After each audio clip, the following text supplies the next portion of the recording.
श्रीपादराजं शरणं प्रपद्ये. अध्याय 8. दत्तावताराचं वर्णन. आत्मसाक्षात्कार कसा घडतो. ब्रह्मज्ञानासाठी तप करणारे खरे ब्राह्मण.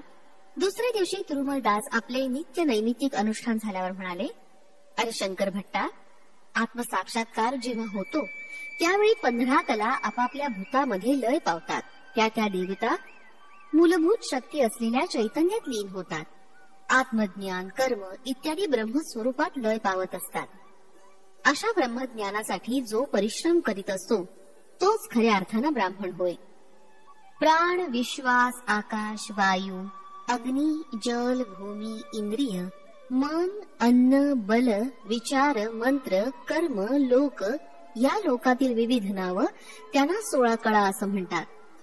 श्रीपाद प्रभू 16 कलांनी परिपूर्ण असे परब्रह्मावतार आहेत. अन्न हेच मन होय. सात्विक अन्नाच्या सेवनानं मनाचं निर्मलत्व प्राप्त होतं. विधात्यानं प्रथम प्राणांची सृष्टी केली. प्राण म्हणजे संपूर्ण विश्वात विद्यमान असलेली प्राणशक्ती होय. या प्राणशक्तीस सूक्ष्मात्मा, हिरण्यगर्भ या नावानं सुद्धा संबोधलं जातं. प्राणमय कोशामध्ये स्थित जीवधातू शक्तीला शक्ती शरीर असं म्हणतात. प्राणमय चैतन्यात संतुलितरित्या प्रवाहित केल्यास मनुष्याच्या भौतिक दुःखांचं निवारण होतं. मनुष्याचा स्थूल देह रोगी होण्यापूर्वी प्राणमय शरीर रोगग्रस्त होतं. त्याच्यानंतर स्थूल शरीर रोगग्रस्त होतं. सृष्टीच्या प्रारंभाचा निश्चय झाल्यावर पंचमहाभूतांचा आविर्भाव झाला. या पंचभूतांचं आकलन करण्यासाठी पंचेंद्रियांची रचना झाली. ह्याचं संधान करून व्यवस्थित काम करण्यासाठी पंचेंद्रियांची योजना झाली. या 10 इंद्रियांवर मनाचा ताबा असतो आणि मन हे आहारापासून बनतं. म्हणून मनुष्यानं आपल्या आहाराविषयी अत्यंत सावध असलं पाहिजे. कारण आहाराच्या सूक्ष्म भागानच म्हणजे सूक्ष्मांशानच मनातील भावना प्रकट होतात. जसे आहाराचे गुण त्याप्रमाणे आपले विचार होतात. मनातील विचारांच्या धारेस क्रमबद्ध करून नियंत्रित करणं यालाच मंत्र असं म्हणतात. यज्ञ यागादिकांचे विधीपूर्वक आचरण करीत त्या कर्मकांडात सांगितलेले मंत्रोच्चारण विधीपूर्वक करणं यास कर्म असं म्हणतात. विश्वनिर्मितीचा आधार कर्मच आहे. नामरूप विवर्जित जग असू शकत नाही. आपल्यामधील प्रत्येक इंद्रियास एक एक देवता असतात. या देवतेच्या प्रभावानं ती इंद्रिय कार्य करत असतात. समाधिस्थ असलेल्या योग्याला जेव्हा आत्मसाक्षात्कार होतो त्यावेळी 16 कला मूलतत्वात लय पावतात. योग्याच्या भौतिक इंद्रियातील चैतन्य शक्ती विश्वातील चैतन्य शक्तीमध्ये लीन पावते. कर्मेंद्रिय आणि ज्ञानेंद्रियांनी युक्त असलेला मनुष्य कर्म न करता राहू शकत नाही. अहंकार नष्ट झाल्याशिवाय मोक्षाची प्राप्ती होत नाही. मनुष्याच्या अहंकारामुळे कर्माचरण घडत असतं. अहम म्हणजे मन आणि बुद्धी हे अज्ञानाच्या आवरणाने आच्छादित झालेलं अशुद्ध चैतन्यच होय. आत्मसाक्षात्कार झालेल्या योग्यास जन्मांतराचं कर्मफळ शेष राहत नाही. अहंकार पूर्णपणे नामशेष झाल्याशिवाय आत्मसाक्षात्कार होत नाही. योग्यास जेव्हा आत्मसाक्षात्कार होतो तेव्हा श्रौत कर्म आणि त्याच्या प्रतिफलाचं केंद्र महद अहंकार असून मायाजाल सहित शाश्वत परमात्म्यामध्ये लीन होऊन व्यक्तित्व रहित होतो. परमात्मा व्यक्तित्व सहित शक्ती स्वरूप होऊन राहिला आहे. कर्म आणि त्याच्या फलाचा नाश पाहून योगी सिद्धावस्थेस प्राप्त करतो. जरी योगी कर्मफलाचे भोग स्थूल देहानं भोगत असला तरी देहाभिमान नसल्या कारणानं तो सतत मुक्तावस्थेत स्थित असतो. परमात्मा योग्यांच्या द्वारे आपल्या दिव्य लीलांचं प्रकटीकरण करत असतो. योगिक शक्तीचा अहंकार एखाद्या योग्यास झाला असेल तर सर्व शक्तींचं हरण करून त्याचा गर्वहरण करण्याचं सामर्थ्य परमात्म्यात असतं. श्री बापनार्यांनी श्रीशैल क्षेत्री असलेल्या श्री मल्लिकार्जुन आणि गोकर्ण क्षेत्री स्थित महाबळेश्वर व इतर काही ठिकाणी सौरमंडलातून शक्तिपात केला होता. स्वयंभू दत्ताची उत्सव मूर्ती तसंच अर्चन मूर्तीत सुद्धा शक्तिपात केला होता. अग्नी संबंधित असलेल्या या शक्तीस शांती विधान करावं लागतं. तसं न केल्यास अर्चकासह अर्चना करवणारे सुद्धा अर्चना मूर्तीच्या प्रखर तेजानं शिक्षेस पात्र होऊन त्यांना अनिष्ट फल प्राप्त होतं. स्वयंभू दत्त मूर्तीमध्ये झालेल्या शक्तिपाताचं रहस्य केवळ अंतर्ज्ञानी असलेले योगीच जाणू शकतात. श्रीशैल्य मल्लिकार्जुन स्थानी शक्तिपात हजारो लोक उपस्थित असताना श्री बापनार्यांच्या अध्वर्यत्वानं झाला होता. सूर्यमंडळातील तेज बाहेर पडून सर्वांच्या समक्ष मल्लिकार्जुनाच्या लिंगात ते लीन झाले. श्रीपाद श्री वल्लभ यांचा अवतार व हा शक्तिपात ही दोन अत्यंत गोपनीय अशी दैवी रहस्य आहेत. ती केवळ महायोग्यांना सांगण्यासारखी व त्यांनीच जाणण्यायोग्य आहेत. श्रीशैल्यात झालेल्या शक्तिपाताचं शांती विधान करण्यात आलं. यात हजारोंच्या संख्येनं अन्नदान झालं. त्या योगानं जठराग्नी शांत झाला. उग्रत्वाची शक्ती शिथिल होऊन शांती तत्वात लीन झाल्यामुळं सर्व कार्य शांत आणि शुभप्रद झालं. पिठापूर येथील स्वयंभू मूर्तीवर झालेल्या शक्तिपातास प्रत्यक्ष साक्ष व दाखला नसल्या कारणानं तिथं शांती विधान किंवा अन्नदान झालं नाही. श्री बापनार्यांनी अन्नदान करण्यास सुचवलं असता पिठापुरातील ब्राह्मण पंडितांनी तर्कवितर्क करून श्री बापनार्यांची सूचना फेटाळून लावली. श्रीपाद षोडश कला परिपूर्ण. काळ आपल्या गतीने चालला होता. श्रीपादांचं वय आता 2 वर्षाचं झालं. त्या 2 वर्षांच्या कालावधीत श्रीपादांनी आपण षोडश कलांनी परिपूर्ण असल्याचं अनेक बाललीलांद्वारे दाखवून या युगातील महाअवतार असल्याचं निदर्शनास आणलं होतं. वयाच्या 16व्या वर्षी श्रीपाद प्रभूंनी पिठापूर सोडलं. त्यानंतर 14 वर्षापर्यंत कुरवपूर व आणखीन काही क्षेत्रात राहिले. परंतु त्यांची शरीरयष्टी 16 वर्षाच्या किशोराप्रमाणेच होती. श्री दत्तात्रेयांचे षोडश अवतार. 16 या संख्येस एक वैशिष्ट्य आहे. श्री दत्तात्रेयांनी पूर्वयुगात 16 अवतार धारण केले होते. ते असे: योगीराज, अत्रिवरद, दिगंबरावधूत, कालाग्नि शमन, योगी जनवल्लभ, लीला विश्वंभर, सिद्धराज, ज्ञानसागर, विश्वंभरावधूत, माया मुक्तावधूत, आदिगुरु, संस्कारहीन शिवरूप, देवदेव, दिगंबर, दत्तावधूत, श्याम कमल लोचन. श्री दत्तप्रभू भोग व मोक्षाचे दाते होत. त्यांची आराधना करण्यासाठी केवळ त्यांच्या पादुकांची आराधना केली असता पुरे. 4 वेद श्वान रूपानं त्यांच्या पादुकांजवळ साऱ्या अपवित्रतेस पवित्र करीत त्यांच्या चरणकमली पडून असतात. श्री दत्तात्रेयांच्या पवित्रतेची कल्पना करण्यास मानव तर काय, देवता व सप्तऋषी सुद्धा असमर्थ होत. युगांतरी जेव्हा वामनावतार झाला तेव्हा त्याचे समकालीन असलेले श्री वामदेव महर्षींचा सुद्धा जन्म झाला. त्यांच्या जन्मसमयी मातेच्या गर्भातून केवळ क्षीर बाहेर आलं आणि 4 दिशेचं अवलोकन करून पुन्हा गर्भात निघून गेलं. तेव्हा देवता आणि ऋषीगणांनी प्रार्थना केल्यावर श्री वामदेवांनी पुन्हा जन्म घेतला. ते जन्मतः शुद्ध ब्रह्मज्ञानी होते. त्याचप्रमाणे श्रीपादांच्या जन्मसमयी सुद्धा घडलं. ते केवळ ज्योतिस्वरूप होते. याप्रमाणे 2 वेळा जन्म घेतल्यानं ते आजन्म द्विज होते. ते संपूर्ण अखंड अनंत अद्वैत सच्चिदानंद घन असल्या कारणानं या अवतारात त्यांना गुरु अशी व्यक्ती नव्हती. वास्तवात ते त्रिमूर्तीचं संयुक्त रूप नसून त्रिमूर्तीच्या अतीत असलेलं एक विशिष्ट तत्व होतं. म्हणून त्या त्रैमूर्तीस अतीत असलेले चतुर्थ तत्व असल्याचं सुचवण्यासाठी त्यांनी चतुर्थीस अवतार घेतला. मातेच्या गर्भातून बाहेर येऊन पुन्हा गर्भस्थ झाले असता महायोगी सिद्ध पुरुष आणि देवतांच्या प्रार्थनेस प्रसन्न होऊन पुन्हा जन्मल्यामुळे ते आजन्म ब्रह्मज्ञान संपन्न होते. चित्रा नक्षत्राचा अधिपती अंगारक म्हणजे मंगळ आहे. तो ग्रह पापस्थानी असता सकल जीवराशीस अमंगलप्रद ठरतो. सकल अमंगळाचं हरण करून शुभ मंगलत्व प्रदान करण्यासाठी प्रभूंनी चित्रा नक्षत्रामध्ये जन्म घेतला. चित्रा नक्षत्र असताना श्रीपाद प्रभूंचं पूजन केल्यास विशेष फलप्रद ठरतं. श्रीपाद प्रभू साक्षात धर्मशास्त्री आहेत. ते हरिहरात्मज श्री अय्यप्पा स्वामी असल्याचं सुचवण्यासाठी त्यांनी तुळ राशीमध्ये जन्म घेतला. ते जाणत नाही असं धर्मशास्त्रच नाही. धर्मसंकटात सापडलेल्या मनुष्यानं त्याची प्रार्थना केल्यास त्याच धर्म पथ प्रदर्शनाचा लाभ होतो. सूर्य हा ग्रहांचा अधिपती आहे.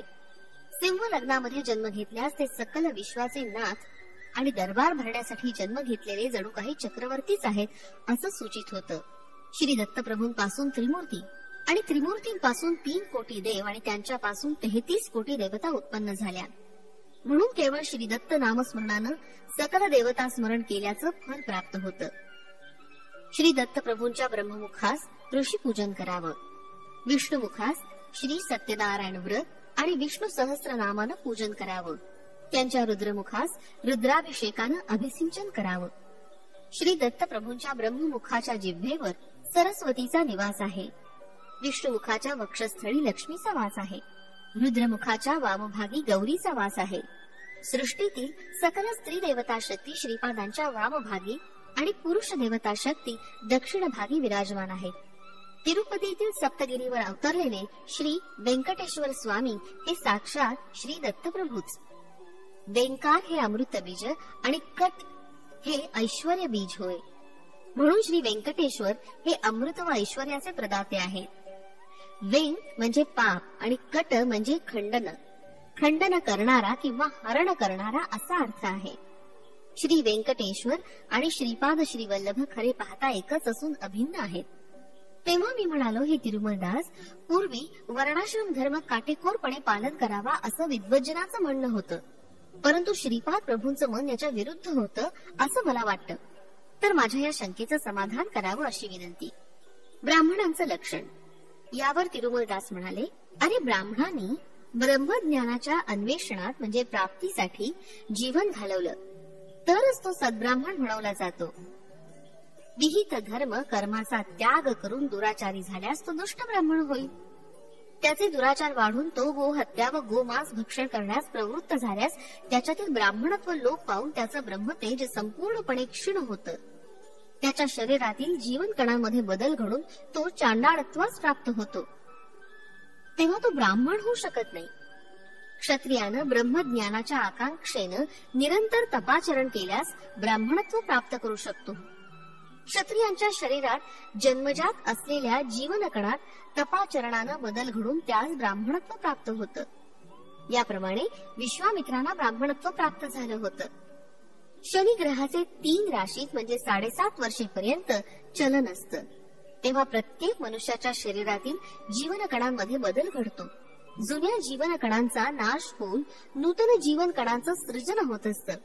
याची मनुष्यास कल्पना सुद्धा येत नाही. क्षत्रियांचं लक्षण. क्षत्रियानं क्षात्र धर्माचा त्याग करून शांतिरस प्रधान असलेले कृषी, गोसेवा, वाणिज्य अशा धर्माचं पालन करून स्वकर्म सोडल्यास त्यांच्यातील क्षात्र तेज टिकून राहत नाही. त्यांच्या मन, बुद्धी व शरीरात अनेक बदल घडून येतात आणि तो वैश्यत्वास पावतो. ब्राह्मणानं क्षात्र धर्माचं अवलंबन केलं असता परशुरामासारखा होतो. पूर्वी द्रोणाचार्य आणि कृपाचार्य जन्मतः ब्राह्मण असले तरी त्यांनी क्षात्र धर्माचं पालन केलं नव्हतं का? कुसुमश्रेष्ठी वैश्य असला तरी त्यांना क्षत्रिय वृत्तीचं अवलंबन केलं नव्हतं का? जन्मतः शूद्र असून श्रीपाद प्रभूंच्या कृपेनं मला ब्रह्मज्ञान प्राप्त झालं नाही का? निरंतर प्रयत्नानं म्हणजे तपाचरणानं शूद्र सुद्धा वैश्य, क्षत्रिय किंवा ब्राह्मण होऊ शकतो. केवळ एका विशिष्ट वर्णात जन्म झाला म्हणजे यम धर्म शिक्षा आचरित आहे किंवा नाही असं नसून आपापल्या शुभ कर्माच्या फलावर आपला वर्ण अवलंबून आहे. जन्मतः शूद्र असलेल्या मला पुढचा जन्म ब्राह्मणाचा मिळू शकेल, तसंच जन्मतः ब्राह्मण असलेल्या पुढचा जन्म शूद्राचा सुद्धा मिळू शकेल. सामाजिक कारणासाठी वर्ण व्यवस्था करण्यात आली आहे. परमात्म्याचं मुख ब्राह्मणत्व, बाहू क्षत्रियत्व, उरू वैश्यत्व आणि पाद शूद्रत्वाचा सूचक आहे असा श्रीपादांनी एक पर्याय सांगितला. तू माझ्या आतिथ्याचा स्वीकार केलास. माझ्या घरचं भोजन हे ब्राह्मणाच्या घरचंच भोजन होय. कर्मरहस्य. निरंतर श्रीपादांचं नामस्मरण आणि ध्यान केल्यानं येथील परिसरातील वातावरण शुभप्रद आणि पवित्र अशा स्पंदनानं भरलं आहे. जन्मतः नरसावधानी ब्राह्मण असले तरी त्यांच्या घरात भौतिक, मानसिक आणि आध्यात्मिक स्पंदनं विषपूरित असल्या कारणानं तेथील वायुमंडळ कलुषित झालं होतं. या कारणानं श्रीपाद प्रभूंनी त्यांच्या आतिथ्याचा स्वीकार केला नाही. यातील हे रहस्य आहे बर का. जीव परिणाम क्रमानं किंवा विपरिणाम क्रमानं कर्मसूत्राच्या अनुसार जन्म घेण्यास वर्ण आवश्यक आहे, नाही का? यासाठी वर्णाश्रमाची योजना झाली. जॉन हा जर्मनी देशाचा रहिवासी असून सुद्धा त्याला ब्रह्मज्ञानाची अत्यंत जिज्ञासा लागली होती. परिणाम क्रमाच्या शेवटच्या अवस्थेत त्याला कुरवपुरी श्रीपाद प्रभूंचं दर्शन झालं आणि अमोघ अशा अनुग्रहाची प्राप्ती झाली. नरसावधानी पीठिकापुरम मध्ये असून सुद्धा श्रीपाद श्री दत्तात्रेयाचे अवतार आहेत हे जाणण्यास त्याला कित्येक वर्ष लागली. हे जाणल्यानंतर सुद्धा साधना क्रमाशिवाय श्री दत्तांच्या अनुग्रहास प्राप्त होणं अशक्य होईल. यावर मी म्हणालो, स्वामी, आपलं म्हणणं असं आहे की प्रत्येक जीवकणांमध्ये बदल घडत असतो, तर प्रत्येक जातीचे एक आत्मा आहे का? पार्वती देवी ही हिमपर्वताची कन्या असं म्हणतात, असं म्हणण्याचं कारण काय? यावर तिरुमलदास म्हणाले, प्रत्येक जातीस एक आत्मा असतो, तो शक्ती स्वरूपात असतो. ती शक्ती दिव्यात्मा अशा श्री दत्तप्रभूंमधून बाहेर आली आहे. सदैव या शक्तीचा संबंध परमात्म्याशी असल्या कारणानं ती महाशक्ती होय. जात या शब्दाचा अर्थ तू जो समजतोस तसा नाही. जिवंत व्यक्तीमध्ये जसे चैतन्यवंत असे जीवनकण असतात असा आहे. त्याचप्रमाणे सामूहिक सांघिक व्यक्तिमत्वामध्ये असलेल्या प्रत्येक व्यक्तीचे शक्ती सामर्थ्य गुणगण अंतलीन होऊन असतात. तसंच प्रत्येक गावास, प्रत्येक शहरास, प्रत्येक राष्ट्रास एक आत्मा असतो. आपण राहतो त्या भूमी सुद्धा आत्मा आहे. भूमीची जी अधिष्ठान देवता, तिला आपण भूमाता असं म्हणतो. तिच्यातील आत्म्याचे, परमात्म्याचे अंश असल्या कारणानं ती मानसिक संबंध असलेली महाशक्ती आहे. तसंच हिमपर्वताच्या ठाई अधिष्ठित असलेल्या देवता शक्तीस हिमवंत असं संबोधित करतो. त्या हिमवंताची पुत्री हेमवती होय. सर्व साक्षी सूर्य भगवानांचे पुत्र यमधर्माचं मानल्यास जीवराशीच्या शुभाशुभ कर्मानुसार न्याय करून पाप्यांना शिक्षा करणारी देवता शक्ती आहे असा अर्थ होतो. जगातील सारे प्राणी मात्र आपापलं कार्य करण्यासाठी सूर्यापासून ऊर्जा प्राप्त करतात. आकाशात विराजमान असलेले सूर्यबिंब वेगळे आणि त्याच्यात अधिष्ठित असलेले देवता स्वरूप देवतात्मा वेगळे. श्रीपाद वल्लभ वयाच्या 30व्या वर्षी गुप्त होतील असं मी तुला सांगितलं होतं. ते अनंत कोटी ब्रह्मांडात असलेल्या अणुरेणूमध्ये विलीन होतील. ते सर्वांतर्यामी आहेत ना? पुन्हा विलीन होणं म्हणजे काय असा प्रश्न तू विचारू शकतोस. ते सर्वांतर्यामी असले तरी त्यांच्या शक्तीच्या प्रभावापासून थोड्या अंतरावर कोट्यावधी ब्रह्मांडे आहेत. त्या ब्रह्मांडातील परिभ्रमणांचं व्यवस्थीकरण करण्याच्या उद्देशानं त्यांच्या शक्ती प्रभावानं त्या ब्रह्मांडास आपल्या जवळ आकर्षित करतात. संपूर्ण सृष्टीत परिणामदशेत एखादी विपत्कारी स्थिती उत्पन्न झाली असता श्री दत्तात्रेयांचा अवतार होतो. चुंबक लोहाचं आकर्षण करतं, परंतु लोहावर मालिन्य असल्यास चुंबकाची आकर्षण करण्याची शक्ती अत्यंत बलहीन होते. मलिनत्वास नाहीसे करून सृष्टीतील प्रत्येक अणूचं आकर्षण करून विश्व परिणामास नूतन दिशा देण्याचा संकल्प जेव्हा होतो त्यावेळेस मात्र असे अवतार होतात. पंचकन्यांचं विवरण. तेव्हा मी म्हणालो, स्वामी, अहल्या, द्रौपदी, सीता, तारा, मंदोदरीस्तथा पंचकन्यां स्मरे नित्यम महापातक नाशनम असं म्हणतात. हा विषय मला सुलभ रीतीनं समजत नाही, म्हणून याचं विवरण करावं ही प्रार्थना. तिरुमलदास यावर म्हणाले, अहल्येवर इंद्र मोहित झाला होता आणि तिला प्राप्त करण्यासाठी त्यानं मायेचा उपयोग केला. कुक्कुट रूप धारण करून त्यानं बांग दिली. पहाट झाली असं समजून गौतम ऋषी अनुष्ठानास बाहेर गेले. पतिव्रता असल्या कारणानं इंद्र अहल्ये स्पर्श करू शकत नव्हता. इंद्र देवता सर्व शक्ती संपन्न असल्या कारणानं त्यानं मायेची अहल्या उत्पन्न करून त्या मायेच्या अहल्येशी समागम केला. माया अहल्येच्या शरीरातील जीवाणू इंद्राच्या तीव्र अशा इच्छांमुळे उत्पन्न झाली होती. माया अहल्या आणि इंद्र समागमी असा गौतमानं पाहिलं आणि क्रोधित होऊन त्या दोघांना शाप दिला. अहल्या म्हणाली, हे मुनिवर, आपण हे काय केलं? अध्यात्मात अहल्या गौतमापेक्षा उच्च स्तरावर होती. अहल्येच्या शापामुळे गौतम ऋषी 12 वर्षांपर्यंत भ्रमिष्ट होऊन तदनंतर शिवार्चना करून स्वस्थ झाले. अहल्येची मनशक्ती जड झाल्यानं तिचं शरीर पण जडत्व पाहून ती शिळा झाली. श्रीरामाच्या चरणधुळीनं अहल्येचं शाप विमोचन झालं, म्हणून अहल्या परम पवित्र आहे असं जाण. शापग्रस्त झालेला इंद्र पंचपांडव म्हणून जन्मास आला. 5 रूप 5 मन असली तरी त्यांना आधारभूत असलेला आत्मा एकच. हा एक विचित्र असा विषय आहे. शचीदेवीचा आविर्भाव यज्ञकुंडात द्रौपदीच्या रूपानं झाला. ती अयोनिजा आहे. खऱ्या सीतेस अग्निदेवानं आपल्या गर्भात लपवलं आणि मायेच्या सीतेस रावणानं लंकेस नेलं. अग्नी प्रवेश केल्यावर मायेची सीता गुप्त झाली आणि खरी सीता बाहेर आली, म्हणून सीता महापतिव्रता आहे असं जाण. भूचक्रात 12 राशीमध्ये 27 नक्षत्र आहे. या 27 नक्षत्रांची जी अधिष्ठात्र देवता आहे तिचा जन्म तारादेवी म्हणून झाला. ती भर यौवनात असताना गुरुग्रहाचे अधिष्ठात्र देवता असलेले बृहस्पती मोहित झाले आणि त्याने तिच्याशी विवाह केला. वृद्धपती यौवनवतीस तृप्त करू शकत नाही हा विषय धर्मविरुद्ध आहे. म्हणून विवाहासमयी केलेलं शपथेचं उल्लंघन झाल्यास क्षती नाही. तारादेवीच्या मनात बृहस्पतींविषयी कधीच पती असल्याचे भाव उत्पन्न झाले नाहीत. तारादेवीच्या मनात पतीचे भाव उत्पन्न करण्याची जबाबदारी बृहस्पतींची होती. तसं न करता सकल धर्मांचे ज्ञाते असलेले बृहस्पतीनं धर्मविरुद्ध आचरण केलं. तारादेवीच्या शरीरातील जीवाणूंचं तिच्या मनःप्रवृत्तीप्रमाणे बदल घडले. तिच्या मनात चंद्राचं रूप स्थिर झालं असून तिचं हृदय चंद्राधीन झालं होतं. याप्रमाणे बदल घडलेली तारादेवी आणि पूर्वी बृहस्पतीच विवाह केलेली तारादेवी भिन्न होत. म्हणून ताराचंद्र यांचं मिलन हे धर्मविरुद्ध नाही. सृष्टी नियमाप्रमाणे 27 नक्षत्रातून भ्रमण करणे हा चंद्राचा धर्म होय, गुरुग्रहाचा नव्हे. जर गुरुग्रहाला असं केल्यास धर्मविरुद्ध होईल. कोणत्याही धर्मविरुद्ध कार्याची अधोगती होते. म्हणून 27 नक्षत्रांची अधिष्ठान देवता तारादेवी चंद्रमंडलाचा अधिष्ठान देवता असलेल्या चंद्रास पावणे हा धर्म होय. बाबाने या धर्म सूक्ष्मास अनुसरून तारादेवी महापतिव्रता होय. भीष्माचार्य शरशय्येवर असताना त्यांनी युधिष्ठिरास हितोपदेश केला. भीष्म म्हणाले, कुकर्म घडत असता शक्यतो त्याचा विरोध केला पाहिजे किंवा अधर्म घडत असलेल्या त्या स्थलाचा त्याग केला पाहिजे. यावर द्रौपदी खुदकन हसली. त्यावर भीष्म म्हणाले, ज्यावेळी द्रौपदीचा मानभंग झाला तेव्हा माझं वागणं अनुचित होतं, कारण त्यावेळी मी दुर्योधनाच्या आश्रयात होतो. त्याच्या अन्नसेवनानं माझं रक्त कलुषित झालं होतं आणि बुद्धी भ्रष्ट झाली होती.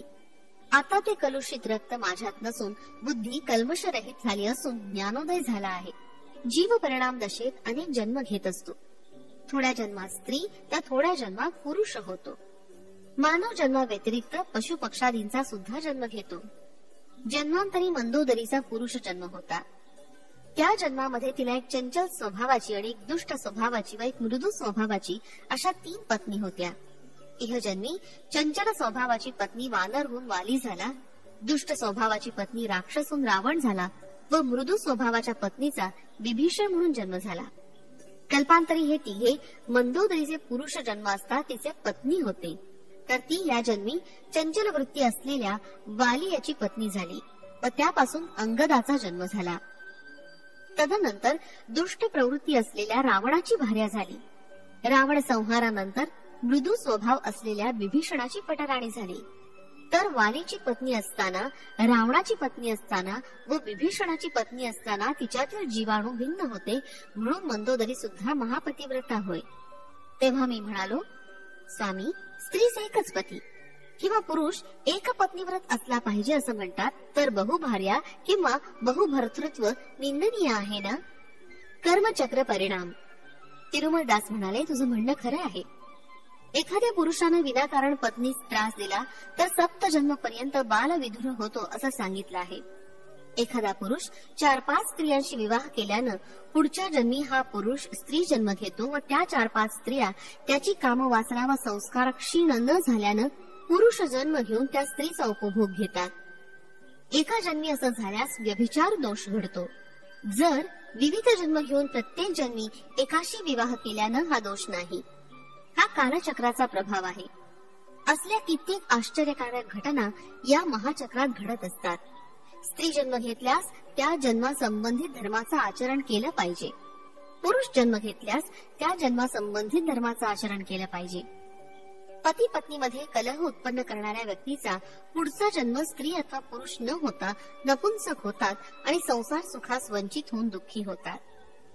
मांसाहार निषिद्ध आहे. समजा एखादी व्यक्ती एका शेळीचा वध करून 4 चौघांबरोबर मांसाहार करते.